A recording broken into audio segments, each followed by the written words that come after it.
The cardboard box in Logan Carter's arms held almost nothing. A coffee mug, a phone charger, a single folder. He walked out through the front entrance of Harrison Global's headquarters, while laughter trailed behind him from the open office floor, sharp and unhurried, the kind people allow themselves when they are certain they have already won. Vanessa Brooks stood near the glass doors, arms crossed, wearing the quiet smile of someone who had just solved a problem. Logan stepped onto the front stairs, reached into his pocket, and pulled out his phone. He made one call. His voice was level, almost casual. Fire, every one of them. Within minutes, the building behind him began to collapse from the inside. Logan Carter had been back in the United States for less than 3 weeks when he walked into Harrison Global's downtown headquarters, carrying nothing but a leather messenger bag and a name that meant nothing to anyone in that building. That was exactly how he wanted it. He had spent the last several years working overseas, supply chain, consulting, operational restructuring, the kind of unglamorous work that required long hours and short expectations. He had learned more from that experience than from any boardroom meeting he had ever sat in. And when his father called to say the time had come, Logan did not ask for the chairman's office. He asked for a desk on the 14th floor and a standard employee badge with no special access. His father, Harrison Carter, had built the company from a regional logistics firm into one of the largest privately held conglomerates in the country over the course of 4 decades. The man was 71 years old, deliberate in everything he did, and had spent the last 2 years preparing for a transition that most people inside the company did not know was already in motion. Harrison had one condition: whoever took the seat after him had to understand the company from the ground up, not from above. Logan agreed without argument. It was the same philosophy that had guided his entire working life. So Logan showed up on a Monday morning in plain, dark trousers, a simple button-down shirt and shoes that were clean but not expensive.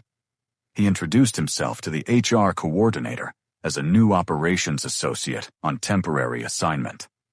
The coordinator, a quiet man named Greg, handed him a badge, pointed him toward the 14th floor, and went back to his paperwork. Nobody looked twice. That was the point. The 14th floor housed the mid-level operations team project, coordinators, data analysts, compliance officers, and a small cluster of administrative staff who handled internal reporting and vendor communications. It was not the most glamorous floor in the building, but Logan had specifically requested it. The work done there was the connective tissue of the company. If something was wrong with the culture of Harrison Global, it would show up on the 14th floor before it showed up anywhere else. His direct supervisor was Vanessa Brooks. She was somewhere in her mid-40s, efficient in the way people become when they have held a position long enough to know exactly how little effort is required to maintain it. She wore authority like a tailored jacket, fitted deliberate and slightly too tight for anyone else to borrow. On Logan's first day, she looked him over once and said without particular interest that he would be handling data consolidation for the quarterly compliance report. She handed him a stack of documents that were already 3 days overdue and walked away before he could respond. Logan sat down, opened the stack, and got to work. The data was a mess, inconsistent formatting, missing source tags, duplicated entries across departments. It was not difficult to fix, just tedious and time-consuming. He spent most of that first day in silence working through the documents, while the rest of the floor moved around him. He noticed early on that the team functioned in a particular social geography. There was an inner circle, Vanessa at the center, flanked closely by Derek Walsh and Paula Simmons, and then there was everyone else. The distinction was not subtle. Derek was loud, loose with opinions, and had a talent for saying things that sounded like jokes, but weren't. Paula was quieter, but more precise. The kind of person who watched everything and said only what was necessary to stay aligned with whoever held the most influence in the room. By the end of his first week, Logan had completed 3 assignments that were originally divided among 4 people. He had not announced this. He simply put the finished reports in the shared drive with clean formatting and moved on. 2 days later, He overheard Derek telling Vanessa that the consolidated vendor report, the one Logan had spent 12 hours restructuring, had been praised by the compliance director. Derek took credit for it without hesitation, without even a flicker of discomfort. Vanessa nodded approvingly and CC'd Derek on the follow-up email to senior leadership. Logan's name did not appear anywhere in the chain. He read the email, closed his laptop, and went to get a cup of coffee. He was not surprised. He was paying attention. Over the following 2 weeks, a pattern established itself with very little variation. Any work Logan completed that produced a good result would be claimed by someone else, usually Derek or Paula, sometimes Vanessa herself. Any process that went wrong, a delayed response, a miswrote file, a miscommunication between departments, would find its way to Logan's desk as his fault, regardless of whether he had been involved. The floor had a well-worn system for this. Errors needed a name attached to them before they reached Vanessa, and the name attached was almost always a person with the least standing to push back. Logan was that person, and he had chosen to remain that person for now. There were moments that were harder to absorb than others. One afternoon, a compliance analyst named Ruth, a woman in her early 30s, who had been at the company for 6 years, made a formatting error in a regulatory submission. The error was minor and easily corrected, but Vanessa called it out in the middle of the open floor in front of the entire team, her voice carrying enough edge to make sure everyone heard. Ruth sat very still, her face controlled, and said yes. She understood. She would correct it immediately.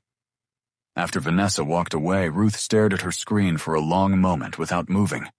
Logan watched that moment and filed it away alongside everything else he had been collecting.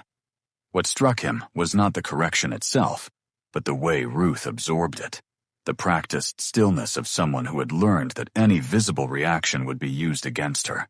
There was also a quieter kind of cruelty that ran beneath the surface. Lunch plans that were made just loudly enough for Logan to hear, then finalized in a way that made clear he was not included. Questions directed at him in meetings that were designed not to gather information, but to expose gaps, phrased carefully publicly, so that any stumble became a data point in the running case against his competence. Requests that arrived at 4:50 in the afternoon for deliverables due by the following morning, never with enough context to complete them cleanly, always with enough ambiguity to assign blame if something went wrong. None of it rose to the level of a formal complaint on its own. That was the sophistication of it. Each incident could be explained away individually. Together, they formed something much more deliberate. Logan ran 5 miles most mornings before the sun came up. He had learned to use early hours for thinking, not just exercise. On those runs, he processed what he was seeing without the noise of the office around him. He had gone into this arrangement expecting to find the ordinary friction of corporate life. Politics inefficiency, the occasional personality conflict. What he was finding instead was a managed ecosystem.